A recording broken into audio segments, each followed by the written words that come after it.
Hello friends, welcome to my YouTube channel के English education. इस video में हम पास्ट परफेक्ट कंटीन्यूअस टेंस के बारे में चर्चा करेंगे। तो इस टेंस की पहले हम देखेंगे कि कोई अगर हिंदी वाक्य दिया हुआ हो तो उसकी पहचान क्या होती है। किसी हिंदी सेंटेंस में सेंटेंस के लास्ट में रहा था, रहे थे, रही थी इत्यादि शब्द आता है। साथ में समय भी दिया रहता है उसमें, और साथ समय के साथ साथ क्रिया के साथ से करके दिया रहता है। समय के साथ से शब्द दिया रहता है। तो इसमें क्या आता है कि इसमें हम हेल्पिंग वर्ब हैड में यूज़ करते हैं। पास्ट परफेक्ट कंटीन्यूअस टेंस में हम हैड में यूज़ करते हैं। वर्ब की फर्स्ट फॉर्म में आईएनजी होगा, ऑब्जेक्ट होगा, सिंस या फॉर होगा। सिंस या फॉर कब कब यूज़ करते हैं? जब मेरा पिछला वीडियो है प्रेजेंट परफेक्ट कंटीन्यूअस टेंस में, मैंने इसके बारे में विस्तार से बताया है कि हमारा कब हम सेंटेंस में सिंस यूज़ करेंगे और कब फॉर यूज़ करेंगे। तो अगर हमारा पॉइंट ऑफ टाइम है, पॉइंट ऑफ टाइम के लिए सिंस यूज़ करेंगे, पॉइंट ऑफ टाइम, और पीरियड ऑफ टाइम के लिए पीरियड ऑफ टाइम के लिए हम फॉर यूज़ करते हैं। मतलब कि इनकी निश्चित समय के लिए सिंस, और अवधि समय के लिए अगर अवधि के लिए अगर कोई अवधि अगर दिया हुआ हो तो अवधि हो तो हम फॉर यूज़ करेंगे, लेकिन निश्चित समय होगा तो हम सिंस यूज़ करेंगे। ठीक है। तो अगर हमारा सेंटेंस अफर्मेटिव हुआ तो हम इसका कंस्ट्रक्शन कैसे करेंगे? देखिए, इसका फॉर्मेशन कैसे होगा सेंटेंस में। देखो, अफर्मेटिव सेंटेंस मतलब क्या? सकारात्मक वाक्य। इस मतलब कि इस सेंटेंस में, इस तरह के सेंटेंसेस में कोई भी निगेटिव वर्ड्स यूज में नहीं आते हैं। इसका पैटर्न कैसे होगा? पहले सेंटेंस में हम सब्जेक्ट लिखेंगे, फिर हैड बीन यूज़ करेंगे। ठीक है, हैड बीन यूज़ करेंगे। सब्जेक्ट चाहे हमारा सिंगुलर हो चाहे प्लूरल हो। ठीक है, सिंगुलर एंड प्लूरल दोनों सब्जेक्ट के साथ हम हैड बीन यूज़ करेंगे।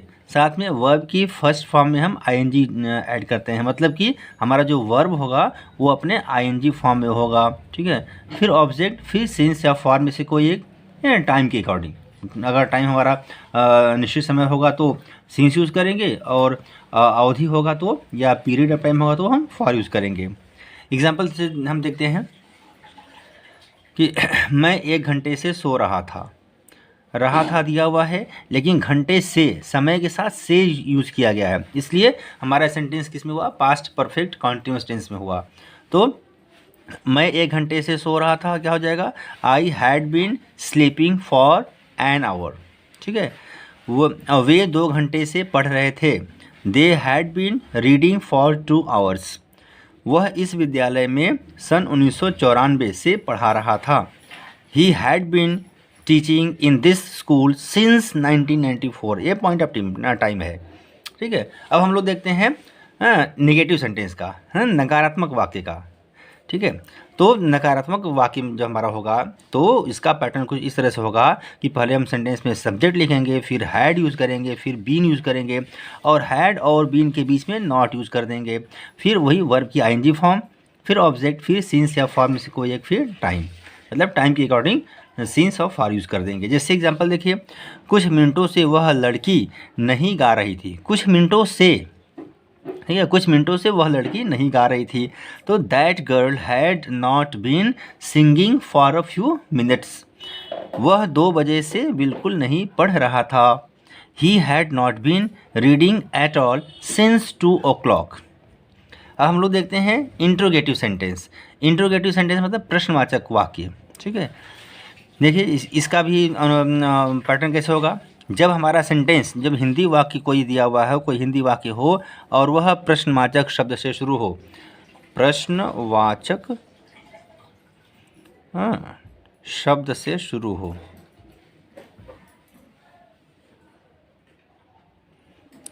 तो हम इस पैटर्न को फॉलो करेंगे। पहले हम सेंटेंस में हैड यूज़ करेंगे, फिर सब्जेक्ट लिख देंगे, फिर बीन, फिर वर्ब की आईएनजी फॉर्म, फिर ऑब्जेक्ट, फिर सिंस या फॉर में से कोई एक, फिर जो टाइम दिया होगा उसको लिख देंगे। जैसे एग्जांपल देखिए, क्या तुम इस नगर में 3 वर्ष से रह रहे थे?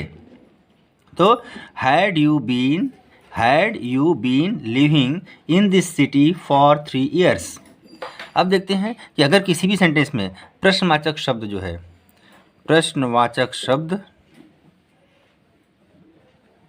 अगर वाक्य के बीच में आए, वाक्य के बीच में आए तो क्या हो जाएगा, बीच में आए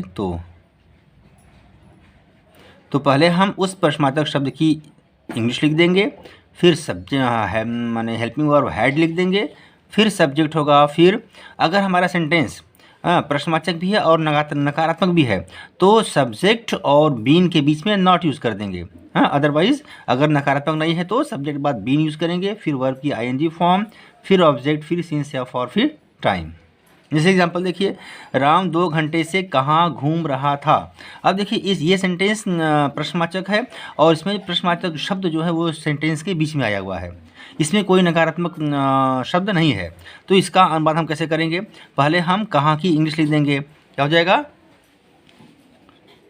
फिर सुन लीजिए एक बार कि राम 2 घंटे से कहाँ घूम रहा था, क्या हो जाएगा, पहले कहाँ बीच में आया हुआ तो कहाँ की इंग्लिश लिख देंगे, where had Ram been walking for 2 hours।